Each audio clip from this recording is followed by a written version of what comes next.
morning, distinguished guests, ladies and gentlemen. My name is Brian Arnold. I'm the president of the American Chamber of Commerce in Indonesia, now in my 5th year living in Indonesia. Please join me in welcoming the Vice President of the United States, Mr. Michael R. Pence, and the Vice President of the Republic of Indonesia, Dr. H. Muhammad Yusuf Kalla.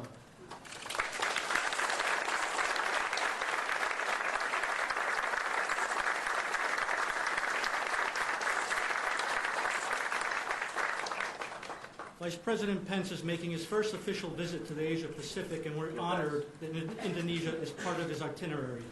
His visit to Indonesia is to emphasize the administration's continued commitment to U.S. partnership in the Asia Pacific region and to highlight the economic agenda. Vice President Kalla is no stranger to business, having run numerous companies as part of his family business. He hails from South Sulawesi, where his businesses are well known, successful, and respected.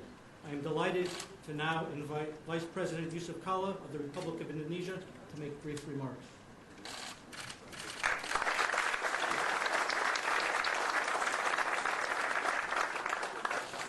Vice President, ladies and gentlemen, first of all, I'm happy to see again all of you, and it's the second day of President. And this is the real meeting, because whatever we are here, important to see how we increasing the relationship between businessmen, of course, with country and country, and we hope that the President of Mr. Vice President here will be increasingly our relationship and of course the business side. We are like very much about this relationship. This because I know America is not new in investment of Indonesia, and you can see our future here with 250 million people, with stability and politics, of course. You can see yesterday, whatever noisy, but nowadays nothing happened, and all check hand. This is one thing that very important criteria how democratic way in Indonesia. And now on, what economy we can do togetherness? We need more energy, we need more investment in oil and gas, we need more in agriculture, because peoples, and Indonesian peoples, American peoples, needed cooperation with them. Again, thank you very much for all of you, and hope that this cooperation will be increasing our relationship and of course the future of both economy in the region. Thank you very much.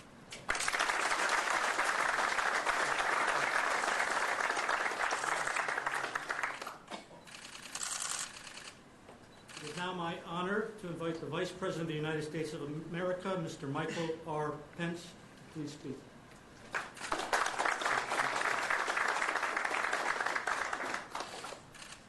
Good morning.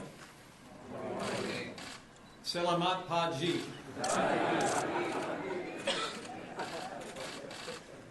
Vice President Kalla, thank you. Thank you for joining us this morning. Thank you for your kindness and your hospitality. It was an honor to meet with you yesterday, discuss the economic partnership between the United States and Indonesia. I look forward to forging a strong relationship with you in the years ahead for the benefit of both of our nations. Thank you again. And thank you all for being here today. Ambassador Joe Donovan, Minister Ignatius Johnam, Brian Arnold, members of the American Chamber of Commerce in Indonesia, members of the Kadin, distinguished leaders of the business community, honored guests. It is my great honor to be here in Indonesia today on my first trip to Southeast Asia as Vice President of the United States of America. I just spoke to the President earlier this morning, and I bring greetings from the President of the United States of America to all those gathered here and to the people of Indonesia, President Donald Trump. Before I go any further, let me take a moment to address the terrorist attack that happened in Paris yesterday. This is just the latest reminder that terrorism can strike anywhere, at any time, something that the people of Indonesia and the United States know all too well.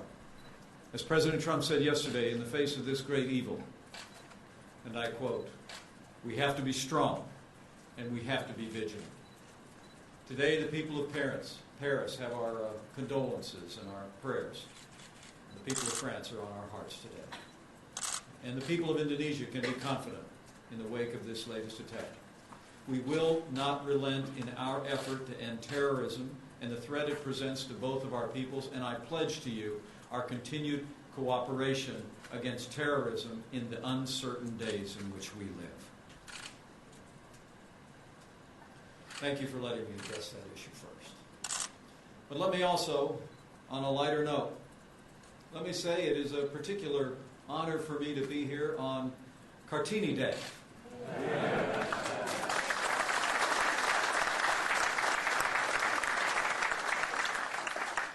Kartini was a pioneer of the women's movement here in Indonesia, and her example that has inspired Women's Emancipation Day is an inspiration, not only to this region, but to the wider world. It's heartening to see Indonesia's commitment to empowering women through education and to ensuring that they have the opportunity to lend their voices and their talents to building Indonesia's future. In fact, there are 3 great examples in the room and more that are worth mentioning on this Kartini Day. I've had the great privilege to spend time with your Foreign Minister, Retno. You can stand up. Who I believe will be visiting Washington, D.C. in the coming weeks, and we look forward to continued productive discussions. Also, I just finished conversations this morning with 2 of the most prominent women in Indonesia, speaking about expanding and strengthening our relationship between our 2 countries. Mari Elka Pangesta, the former Minister of Trade and Minister of Creative Economy. Thank you, Mari. And the Vice Chair of Kadin and the CEO of Sintesa Corporation, the distinguished Shinta Kandami. Shinta is here. Thank you so much. Would everyone join me in recognizing these and every other successful woman who is leading in public and private life on this Kartini Day?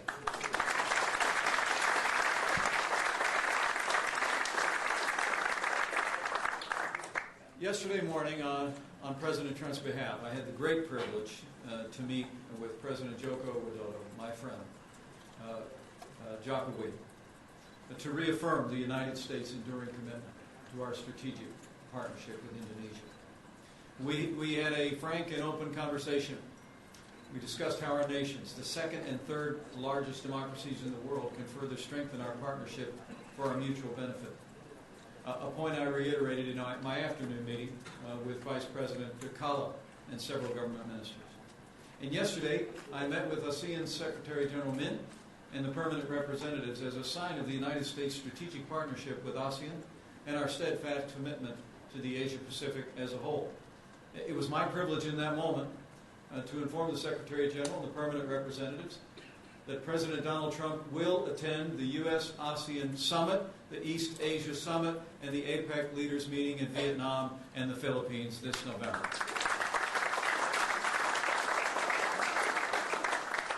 I hope you all see this as what it is, a testament of the tremendous value that President Trump places on this vitally important region of the world. Our history here stretches back for generations, and our shared past is the foundation of our shared future, a future of security and prosperity for all our nations and the world. And the United States' economic relationship with Indonesia is central to that future. As the crossroads of the Asia-Pacific, Indonesia has a strong commercial bond with the United States and our business community. American companies have done business in Indonesia for decades, and American products and services have greatly contributed to Indonesia's economic development and quality of life in recent years. And the American Chamber of Commerce in Indonesia has been there every step of the way. Since 1971, the American Chamber of Commerce, AmCham, in Indonesia has brought together U.S. and Indonesian companies to invest in this country and invest in our shared future. Today, AmCham boasts more than 250 business members, and your hard work has helped to strengthen the relationship between the United States, Indonesia, and the broader Southeast Asia region. And the same goes to all the businesses that are so well represented here today. Companies like Microsoft, Coca-Cola, J.P. Morgan Chase, Freeport, and really every business here. You've done yeoman's work promoting trade and economic growth on both sides of the Pacific. Your businesses create jobs, drive innovation, and open up opportunity in both of our countries. And thanks in no small part to your hard work, the stage is set for an even stronger partnership between the United States, Indonesia, and Southeast Asia. The truth is, American companies see tremendous potential throughout this region. across all 10 members of ASEAN, of which Indonesia is the heart. The United States exports more than $100 billion a year in goods and services, supporting nearly 550,000 jobs back in the United States. And combined, ASEAN's member nations are the top destination in Asia for U.S. investment. At nearly $274 billion, the investments here are more than the investments in China, India, and Japan combined. These numbers show the incredible. Thank you. That's a very impressive number. This incredible economic bond is testament in these numbers to the bond between the United States and Southeast Asia. And today, on President Trump's behalf, I have the honor to be here along with Vice President Kala and with American and Indonesian businesses as they sign historic agreements that will draw our nations even closer together to the benefit of jobs and opportunities for both of our peoples. All told, these companies are signing no fewer than 11 major deals worth more than $10 billion, and it's happening today. From Lockheed Martin upgrading Indonesia's Air Force, to GE and Applied Materials building electronic infrastructure, to ExxonMobil's sale of liquefied natural gas, these deals represent the tremendous excitement that American companies feel about opportunities here in Indonesia. President Trump and I are grateful. We're grateful to these businesses. This is truly a historic day for the U.S.-Indonesia economic partnership, but the best is yet to come. Would everyone please join me in thanking these pillars of prosperity for the steps that they're taking today to create jobs and opportunities in both of our countries.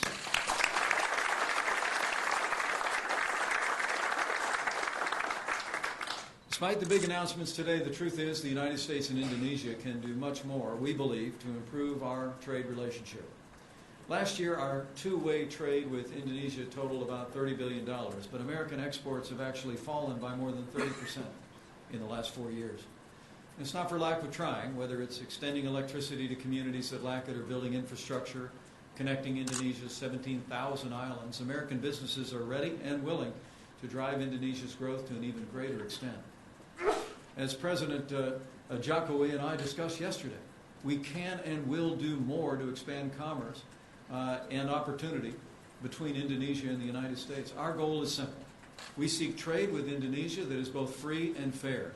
We seek to create a win-win trading relationship for both of our nations and all of our people.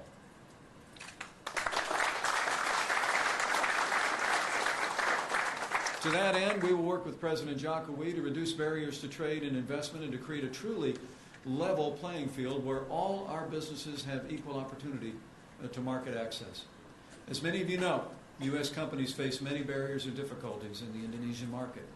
These include intellectual property challenges, the lack of transparency, or requirements to manufacture, or include local content before being able to sell products to the Indonesian market. Just a few examples. While we appreciate President Jokowi's efforts to undertake economic reforms, especially easing business regulations, the truth is, I say respectfully, there's much more that must be done to improve the business and investment climate in Indonesia. And with all of your help today, we're committed to helping to support that. As members of the business community, you can help us identify the barriers we need to break down, the areas where we can make the most progress for our nation's mutual benefit. President Trump and I value your continued input on these issues. And we look forward to working with each one of you as we move forward to a system that maximizes jobs, growth, and a brighter future for Indonesia and the United States of America.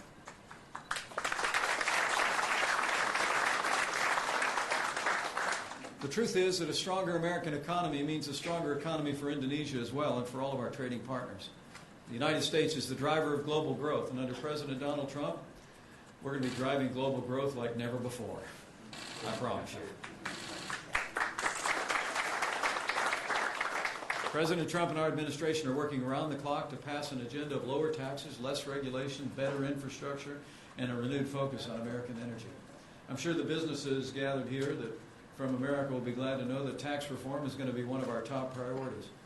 I don't have to tell you how the American tax code harms the business community at home and abroad. Our corporate tax rate is actually one of the highest in the developed world. It's 10% higher than the tax rate here in Indonesia. President Trump has a plan to slash the corporate tax rate, reform the tax code to make it simpler, flatter, and fairer. And rest assured, our tax reform plan will make the strongest economy in the world stronger still, and that will benefit all of the businesses that are represented here today. The same is true of President Trump's decisive action to cut through regulations and red tape that have been strangling American enterprise and companies that do business in our country. The President has already ordered every agency in Washington, D.C. to find 2 regulations to get rid of before issuing any new ones.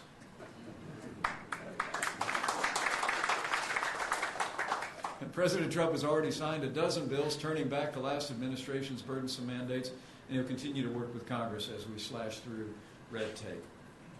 Make no mistake about it. Under President Donald Trump, the era of overregulation and overtaxation is over. A new era of jobs and growth in the American economy has begun, and it will benefit America first, but it will benefit a growing economy with all of our trading partners, including Indonesia. Now, these are only a few of the President's policies. I could go on today, but I won't. I appreciate the feedback I received from so many of you at our roundtable about what our administration could continue to do to promote growth and opportunity. But rest assured, President Trump's agenda is going to renew America's reputation as the premier investment destination in the world to the benefit of our people and to the benefit of all with whom we do business. Now, I don't need to tell all of you in this nation of islands that President John F. Kennedy was right, that a rising tide will lift all boats. And as America grows, all of our partners, including Indonesia, will grow with us.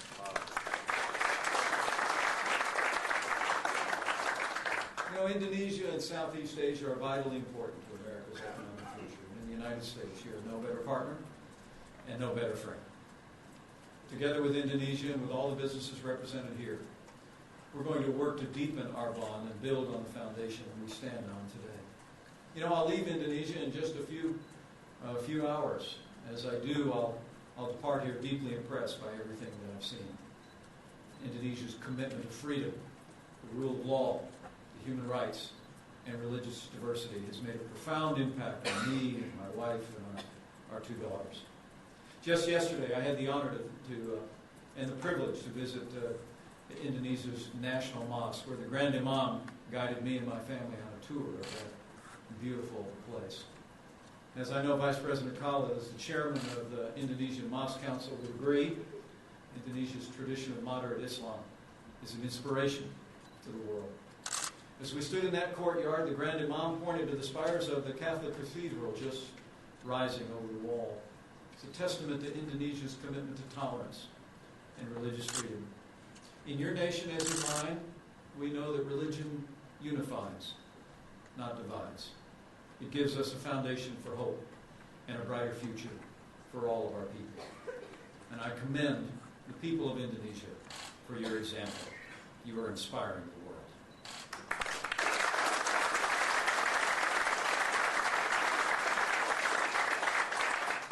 With the leadership of President Trump and President Jokowi, I have faith. Faith that the friendship between the United States and Indonesia will grow. Faith that our strategic partnership will grow. And faith that our example of freedom, security, and prosperity will grow for the benefit of our people and for the benefit of the world. Thank you all for having me today. It's been a great honor.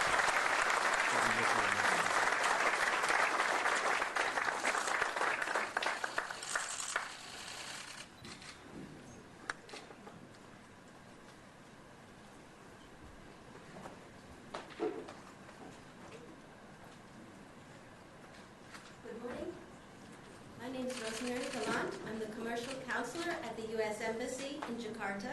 It is now my honor to introduce the agreements that we will celebrate today. They've already taken their places. That was my next line. For the first signing, would Jeffrey Appleton, Senior VP, LNG Marketing, ExxonMobil, and Ibu Yeni Andayani, Director of Gas Directorate, Pertamina, please come to the stage.